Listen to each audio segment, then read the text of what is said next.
Welcome to Perspectives On, where we're giving the world a voice. We are a faith-based social justice forum where individuals give their perspectives on various topics. It's an opportunity to express their viewpoint, their stance, and their angle on justice issues affecting the community and globally. Each episode features guests presenting their perspective on things like climate change, the church, urban farming, and food insecurity, all through a unique faith lens. Come check us out. Give us your perspective. Agreement with a hefty $2 trillion budget, just to try to shift the economy from the use of fossil fuels to clean energy and green jobs. But what exactly is the Paris Agreement? And we really need to, I think from my view, we may need to define what the Paris Agreement is. Anybody? I can take a stab at it. Go ahead. My name is Harjeet Kaur, and I'm a biologist, a scientist by profession, and I'm going to try to sum up the Paris Agreement in a few words. It is actually a landmark agreement that was arrived at by 197 nations that are parties to the United Nations Convention on Climate Change. So this agreement was arrived at in December 2015, and it went into effect in November 2016 after several countries had ratified this agreement. And the goal of this agreement is to combat climate change aggressively by accelerating climate action and investments that are needed for a low carbon future.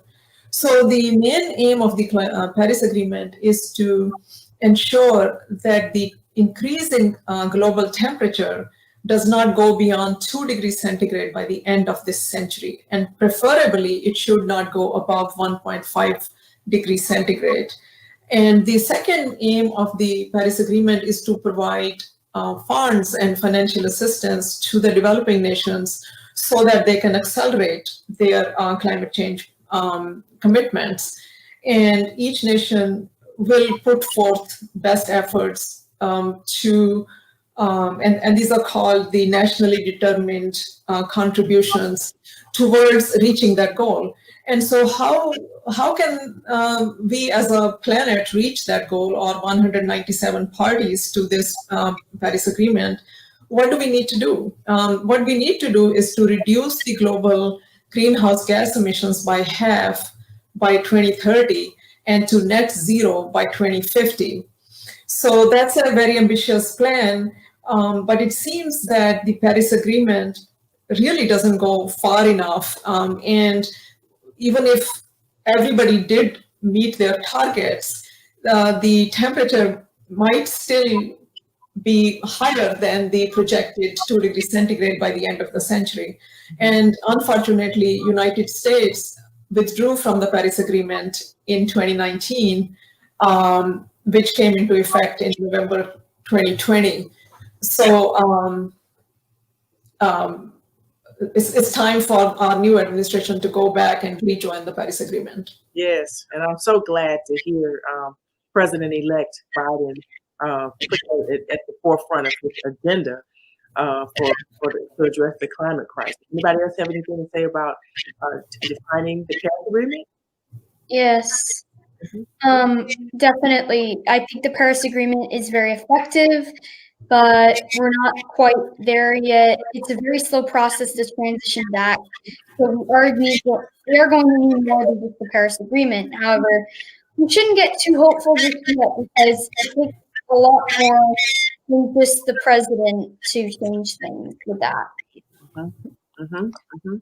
I think that's the point of the Paris Agreement. I think it's acknowledging that no one country can do any of this on their own. It acknowledges that we have a lot of corporate interests that must be changed in order for the climate to reverse itself. And I think that's really the hope, is that maybe with peer pressure, with positive peer pressure, we can create new economic models so that our economy does not depend on destroying the earth. And I think that's really where we have to really get to where the rubber meets the road. I think we have some more hopeful ideas if we really stay earth-based in our solutions and in our focus.